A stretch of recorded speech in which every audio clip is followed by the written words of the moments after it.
बिस्मिल्लाहिर्रहमानिर्रहीम। अस्सलाम वालेकुम नाजरीन, 18 वर्ल्ड के प्लेटफॉर्म से खुश आमदीद। किस्त के आगाज में जज़ार और तातार कुछ डब्बों के पीछे होते हैं। जज़ार उन डब्बों की दरारों से सामने देखता है और बताता है कि जनाब यहाँ कुछ चल रहा है। तातार भी कहते हैं कि पहले तो यहाँ पर कोई भी नहीं होता था और अब यहाँ पे लोगों की तादाद बहुत ज्यादा है, लेकिन समझ नहीं आ रहा कि वो क्या लेकर जा रहे हैं और गाड़ियों पे लोड कर रहे हैं। सामने से कुछ लोग गोदाम से कुछ चीजें निकाल रहे होते हैं। तातार कहते हैं कि मैं तमाम बार बर्दारी करने वालों को जानता हूँ जज़ार, लेकिन इनमें से कोई भी वो नहीं है। हमारे आने के बाद से वो सारा काम वक्त पर कर रहे हैं और इनका काम अभी तक खत्म नहीं हुआ, क्योंकि वो एक ही बोरी को अंदर और बाहर लेकर जा रहे हैं। इतने में गोदाम से एक और शख्स निकलता है जो कि तातार के डब्बे के करीब से होकर गुजर जाता है। तातार कहते हैं कि नादिर साहब, इस लड़के का पीछा करें।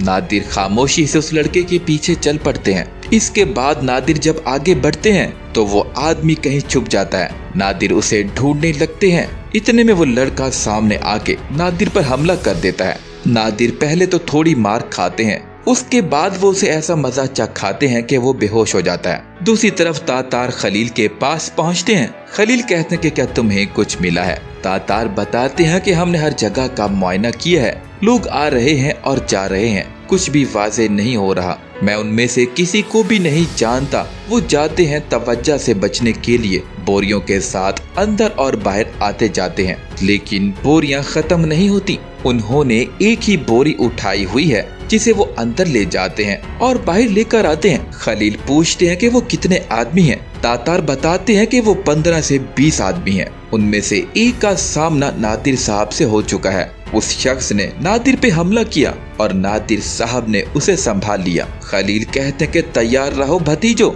उन्होंने जमगोश को वहाँ पर रखा हुआ है, हम वहाँ जाएंगे और जमगोश को वहाँ से लेकर आएंगे। दूसरी तरफ एडवर्ड जोरस मुसलसल मुक्के बरसा रहा होता है। वो प्रैक्टिस कर रहा होता है और इतने में वहाँ अटालियन अपने आदमियों के साथ पहुँचता है। अटालियन कहता है कि हम तैयार हैं जनाब। एडवर्ड जोरस कहता है कि बेहतरीन, मैं भी तैयार हूँ। हर कोई अपना काम संजीदगी से करेगा। उसके तमाम साथियों ने निकाब कर रखे होते हैं और हैट पहन रखे होते हैं। जोरस कहता है कि अगर कोई आदमी मरा तो मतलब इसने अपना काम संजीदगी से नहीं किया और उसने इसकी कीमत अपनी जिंदगी से अदा कर दी। जब वो जैकेटें खोलते हैं तो सबके पास असलहा होता है। जोरस कहता है कि आज कोई असलहा नहीं होगा। जब वो यहाँ है तो मैं चाहता हूँ कि तुम इन सब को मार दो। अगर आज तुमने अपनी कलाई से किसी को ना मारा तो मैं तुम्हें मार दूंगा। तमाम लोग अपने असलहे को वापस कर देते हैं। मंजर पलटता है। फवाद अफंदी सुल्तान के सामने पेश होते हैं। सुल्तान फरमाते हैं, हम तहसीन पाशा से बात कर रहे थे कि जब कर्जे का मसला खत्म हो जाएगा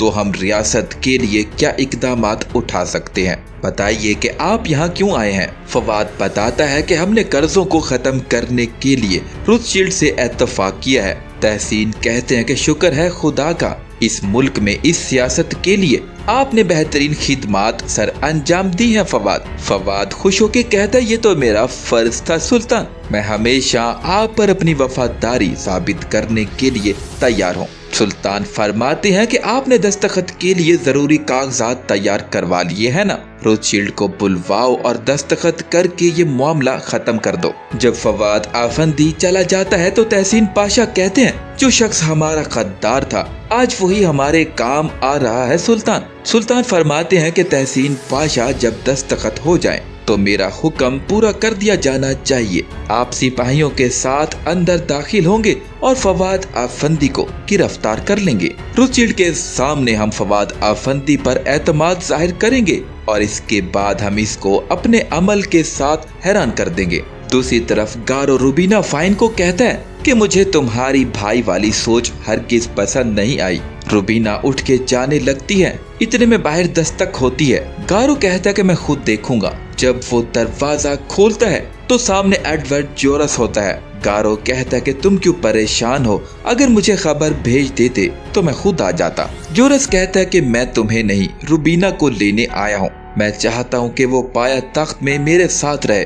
रूबीना फाइन कहती है कि अगर मेरे प्यारे भाई मुझे जाने की इजाजत दे दें तो मैं खुशी से आपके साथ चली जाऊंगी। फिर वो पूछती है कि क्या कहते हैं भाईजान। गारो कहता है कि क्या आप हमें कुछ वक्त देंगे जोरस साहब। जोरस कहता है कि सिर्फ 1 मिनट है तुम्हारे पास। गारो दरवाजा बंद करता है और जल्दी से वापस आके रूबीना फाइन को गर्दन से दबोच लेता है। वो कहता है कि तुम सिर्फ मेरी बीवी हो, अगर तुम इस शख्स के करीब हुई तो मैं तुम्हें मार दूंगा। रूबीना गर्दन छुड़ाते हुए कहती है कि ये तंजीम का हुक्म है, तुम्हें याद रखना चाहिए कि ये तंजीम है जिसने मुझे तुम्हारी बीवी बनाया। इसके बाद रूबीना एडवर्ड जोरस के साथ चली जाती है। मंजर पलटता है खलील और उनके साथी एडवर्ड जोरस के ठिकाने पे पहुंच जाते हैं। खलील पूछते हैं कि क्या तुम हमें कहीं गलत पते पर तो नहीं लेकर आए। तातार बताते हैं कि नहीं जनाब, यही जगह है। फिर खलील उस जगह का मुआयना करने लगते हैं और इधर उधर देखने के बाद जमकोस को आवाजें लगाते हैं। इतने में एडवर्ड जोरस के तमाम लोग हमला कर देते हैं। उनके पास असलहा तो नहीं होता लेकिन डंडे वगैरह होते हैं। लेकिन खलील और उनके साथी तो इन सब के माहिर होते हैं। वो पलक झपकते में ठिकाने लगा देते हैं। फिर खलील एक लड़के को पकड़ लेते हैं और कहते हैं कि बताओ जमकोस कहाँ है। जब वो नहीं बोलता तो खलील उसकी गर्दन तोड़ देते हैं और वो तातार को कहते हैं कि हर तरफ तलाश करो, जमगोस यही है। दूसरी तरफ शहनाज अपने खुफिया ठिकाने पे पहुंच चुकी होती है। ये वही खुफिया मकाम है जहां पर वो मीटिंग करके पाया तख्त में होने वाली कार्रवाइयों का हुक्म देती है। दूसरी तरफ वहीं बाहर उस्मान पहुंच चुका होता है। वो उसी पते पर आया होता है जो कि उसे बीदार सुल्तान ने दिया होता है। सीन फ्लैशबैक में जाता है। बीदार कह रही होती है कि पूरे 3 बजे वहां पहुंच जाना और किसी को इस बारे में मत बताना। सीन फ्लैशबैक से वापस आता है। उस्मान वहीं मौजूद होता है। ये असल में मिस्टर नसीम का घर होता है। इसके बाद वो घर के गेट में दाखिल हो जाता है। अंदर शहनाज खानम ने लाल चोगा पहन रखा होता है। वो मोमबत्तियों को रोशन कर रही होती है और साथ साथ कुछ पढ़ भी रही होती है। तंजीम के तमाम अरकान ने लाल चोगे पहन लिए होते हैं। दूसरी तरफ खलील को साथी आकर बताते हैं कि वो यहाँ नहीं मिला, वो शायद उसे कहीं और लेकर गए हैं। खलील उस जगह को गौर से देखते हैं। फिर वो देखते हैं कि जो मुक्के मारने वाली बोरी लटकी होती है उसके नीचे से खून टपक रहा है। फिर खलील कहते हैं कि जरा मुझे चाकू दो।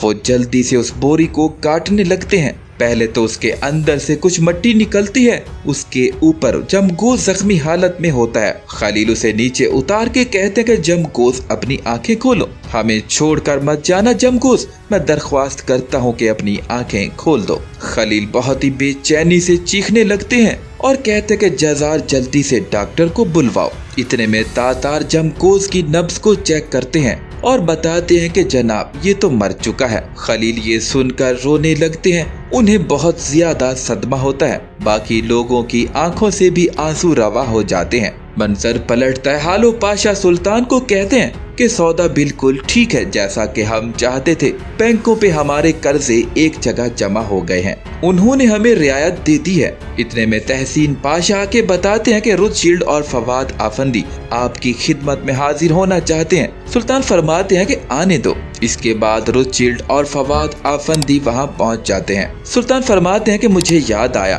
कि जिस शख्स ने बैरूनी तिजारत को आधे मिनट के अंदर कबूल कर लिया, जब वो यूरोप जाएगा तो फखर से बताएगा कि उस्मानी सुल्तान के हजूर इनके कमरे में हाजिर हुआ था। अब आपको फखर होना चाहिए। फिर सुल्तान हजरत कागजात पे मोहर जब्त कर देते हैं और तहसीन पाशा उस फाइल को रोथशील्ड के सामने लेकर जाते हैं। रोथशील्ड खामोशी से उस पर दस्तखत कर देता है। ये देखकर फवाद आफंदी अंदर ही अंदर बहुत खुश होता है। फिर तहसीन सुल्तान के पास वापस मुआहिदा लेकर आते हैं। मुआहिदा देखने के बाद सुल्तान छड़ी को जमीन पे जोर से मारते हैं और फरमाते हैं कि मेरा हुक्म पूरा करो। तहसीन पाशा सिपाही को कहते हैं कि दरवाजा खोल दो। जैसे ही दरवाजा खुलता है काफी सारे सिपाही अंदर आते हैं। रोथशील्ड कहता है कि हमने मुआहदे पर दस्तखत कर दिए हैं, लेकिन हमने इस पर मोहर नहीं लगाई है और मेरे जाती दस्तखत भी जरूरी हैं, लेकिन मेरी मोहर बैंक के नाम पर असर अंदाज होगी।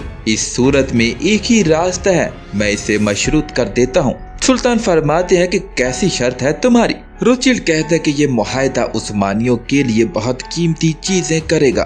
आप लोग फैक्ट्रियाँ, स्कूल और अस्पताल बनाएंगे। आपकी रियासत कर्जों से आजाद होकर तरक्की की शुरुआत करेगी। सुल्तान फरमाते हैं कि असल बात पर आओ रोथशिल्ड अफंदी। रोथशिल्ड कहता है कि आप इसकी तारीफ करेंगे जो नरमियां हमने आपको दी हैं, हम भी वो कमाना चाहते हैं। रोथशिल्ड कहता है कि मेरी मुआहदे की मोहर के लिए सिर्फ एक शर्त है कि मैं कर्जों की इंतजामिया के सदर के तौर पर फवाद अफंदी को देखना चाहता हूँ। सुल्तान फरमाते हैं कि ठीक है, अगर आप ऐसा चाहते हैं हम कर्जों की इंतजामिया के नायब की हैसियत से फवाद अफंदी को मुकर्रर करेंगे। इसके बाद रोथशिल्ड फाइल पे मुहर जब्त कर देता है। फिर रोथशिल्ड कहता है कि ये मुआहदा उस्मानियों को तरक्की करने की ताकत देगा। सुल्तान फरमाते हैं कि तहसीन पाशा में अपने सिपाही बेटों को अपना हुक्म बाद में दूंगा। फिर सिपाही वापिस चले जाते हैं। मंजर पलटता है, खलील खालिद जमकूस की मैयत पे नोहा कना होते हैं। फिर वो उसकी मैयत को अपने कंधों पर उठाते हैं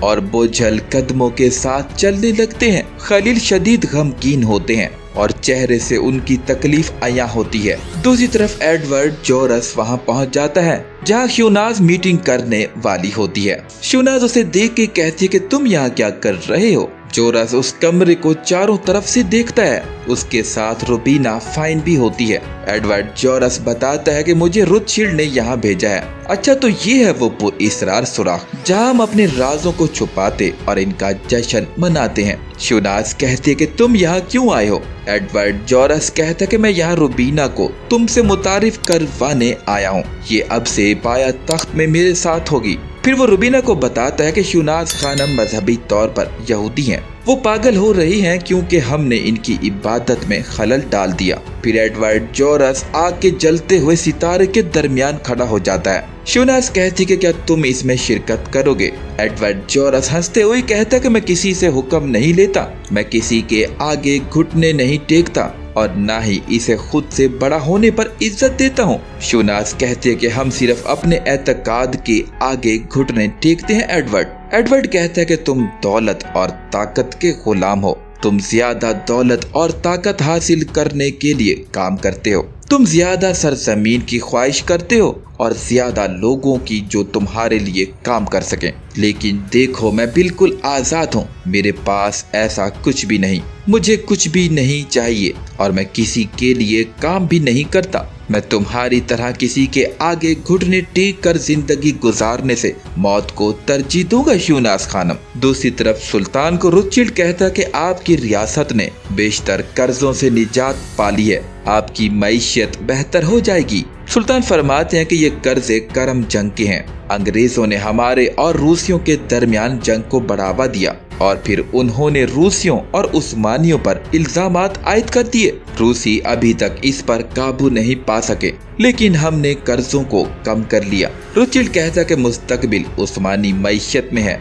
अगर आप इजाजत दें तो मैं इसमें सरमायाकारी करना चाहूँगा। सुल्तान फरमाते हैं हमारे दरवाजे हमेशा गैर मुल्की कोशिशों के लिए खुले रहते हैं। रोथशिल्ड कहता है कि मैं उस्मानी पोस्ट और टेलीग्राफ का निजाम खरीदना चाहता हूँ। सुल्तान फवाद अफंदी से पूछते हैं कि आप क्या कहते हैं। फवाद कहता है कि मेरे सुल्तान, मेरे ख्याल में ये काफी मुनाफे का मुआहदा होगा। सुल्तान फरमाते हैं कि बिल्कुल, लेकिन इसका मतलब ये भी है कि रोथशिल्ड अफंदी को वो टेलीग्राफ लाइन देना जिसके जरिए हम अपनी रियासत के अहम खबरें पहुंचाते हैं। इस तरह ये नामुमकिन है, चाहे कितना ही मुनाफा बख्श क्यों ना हो। रोथशिल्ड कहता है कि ठीक है, मैं उस्मानियों से अपनी दोस्ती जाहिर करने के इम्कानात की तलाश में हूँ। मैंने सुना है कि आप गरीब और यतीम बच्चों के लिए स्कूल खोलना चाहते हैं, ऐसा स्कूल जो बच्चों को दस्तकारी सिखाएगा। सुल्तान फरमाते हैं कि बिल्कुल, लेकिन हम अपने कर्जों की वजह से अभी तक ऐसा नहीं कर सके। रोथशिल्ड कहता है कि स्कूल में मुसलमान, ईसाई और यहूदी बच्चे मिलकर तालीम हासिल करेंगे। सुल्तान फरमाते हैं कि हम यतीम और गरीब बच्चों में मजहब और कौमियत के लिहाज से फर्क नहीं करते। रोथशिल्ड कहता है तो फिर अगर आप इजाजत दें तो मैं स्कूल के लिए एक इमारत का अतिया करना चाहता हूँ। क्या मुझे स्कूल के लिए अपनी कंपनी की एक इमारत अतिया करेंगे जनाब? सुल्तान फरमाते हैं हम आपके ममनून होंगे, तब मैं खुद इस स्कूल का इफ्तिताह करूंगा। फिर वो तहसीन पाशा को हुक्म जारी कर देते हैं कि रोथशिल्ड जिस इमारत के मुतालिक बात कर रहे हैं आप उसे चेक करें और अगर किसी चीज की कमी है तो उसे पूरा कर दें। हम जल्द ही इसका इफ्तिताह करेंगे। दूसरी तरफ उस्मान बिदार सुल्तान के पास पहुंचता है। बिदार पूछती है कि बताइए कि उस जगह पर क्या हुआ था, क्या वहाँ पर शिवनाज खातून थी? उस्मान बताता है कि जब मैं वहाँ पहुँचा तो असल में वो मंजर देखकर हैरान रह गया। वहाँ पर मेजें लगी हुई थी और गुरबा में खाना तकसीम किया जा रहा था। वहाँ पे बहुत ज्यादा खाना खाने वाले लोग थे। उन्होंने कहा कि वो ये खाना शिवनाज खातून के नाम से बांट रहे हैं। उन्होंने कहा कि वो पाया तख्त के इर्द गिर्द खैराती काम करती रहती हैं। बिदार कहते कि लेकिन आपने तो कहा था कि वो एक गैर आबाद इलाका है, फिर वो खाना वहाँ पे क्यों दे रहे हैं? उस्मान कहता है कि मैं भी हैरान हूँ सुल्ताना, लेकिन वहाँ पे बहुत रश था। नाजरीन, अगर वीडियो पसंद आ रही हो तो लाइक कर दीजिए और अपनी कीमती राय का इजहार कमेंट सेक्शन में कीजिएगा। मिलते हैं एक नए एपिसोड के साथ, तब तक के लिए अल्लाह हाफिज।